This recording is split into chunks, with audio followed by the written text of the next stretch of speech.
lights.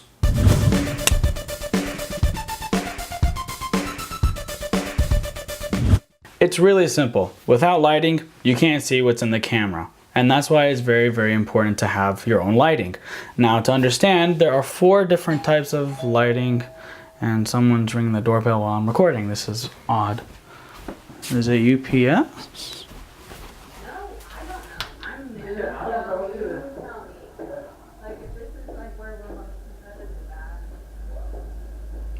Some people.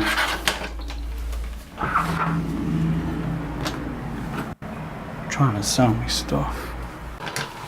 Door-to-door salesman ruining my video while I'm recording. How dare they?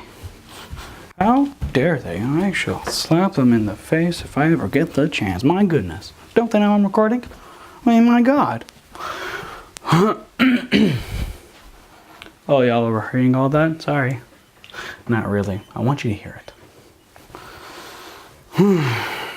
Forgot what I was going to say. So now I have to rewind a little bit in my thought process. In the filmmaking world, there are 4 types of lighting you should be familiar with. Tungsten, LEDs, fluorescent, and obviously the sun. Tungsten lights are found commonly in your home and offices. These are the type of light bulbs you find at your local department hardware store, right? They give off a warm feel in terms of color temperature. So you have that nice orangey look to your setting, and they are also very affordable. The next light I want to talk about is the fluorescent light. These lights are usually found overhead, up top, in like warehouses, even at the department stores. You'll find them hanging up top. These are the long tubes that you find. The only downside of using these light bulbs is that whenever you're filming, especially like in high speeds, if you're trying to pull off a slow motion shot, is that you'll notice a lot of flickering happening in your image, and that's because of the lighting source. It's not a consistent light, rather it's a moving light within the long tube. So that's just something to be aware of when you're filming with fluorescent lights. LED lights, on the other hand, are very, very stable. They're very, very powerful, but they can be a bit expensive. But these things are so awesome because recently they've been, available in different types of panels, like 1x1 panels. Sometimes they're really small and compact. They're really lightweight and they're very portable. Like I said, the only downside is that they can be expensive unless you do some online shopping, and especially if you buy from overseas, you'll find them at a much better rate than here locally in the US, at least in my opinion. But most of the time I like to use LED lights for my shoots, just because, again, they're portable, lightweight, and they're easy to use. And sometimes if you have the luxury, you have a bicolor LED light, which means that they have both cold and warm temperatures within the same system. So that way, depending on your situation, depending on what color you want to give off, you can adjust the lights accordingly. And they also have intensity adjustments, so you can either make it really, really bright, or you can bring down just to make it a little bit softer. And lastly, of course, is the sun.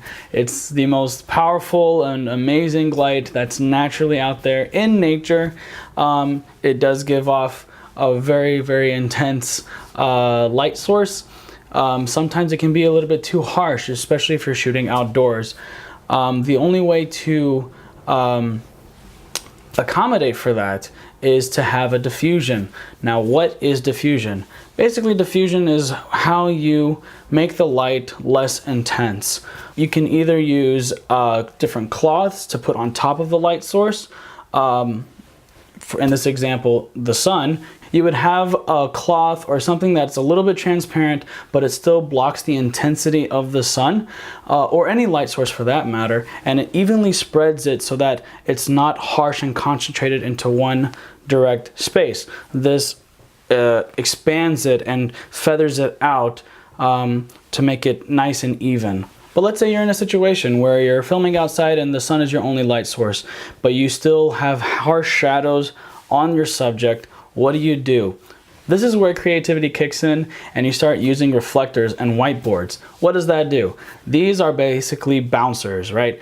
You want to use white because white reflects any type of light, right? It bounces it. So what you do is, if you say your sun is coming from this angle and all of this on your subject is really, really dark, you get your whiteboard and you angle the light source to hit and bounce onto your subject so that it fills in the light there. So it's not casting a really harsh shadow. And that's just one way of many to compensate for any harsh shadows or to bounce the light around. There are so many different ways out there to learn about. I'm just giving you the basics of it. Like I said in the beginning, lighting is very, very important to the filmmaking process. Without it, you cannot see your subject, and therefore you can't create maybe a dramatic experience that you're trying to give to the audience to consume. So lighting is very, very important. Always keep that in mind. If you enjoyed this video, make sure you hit that like button and don't forget to subscribe.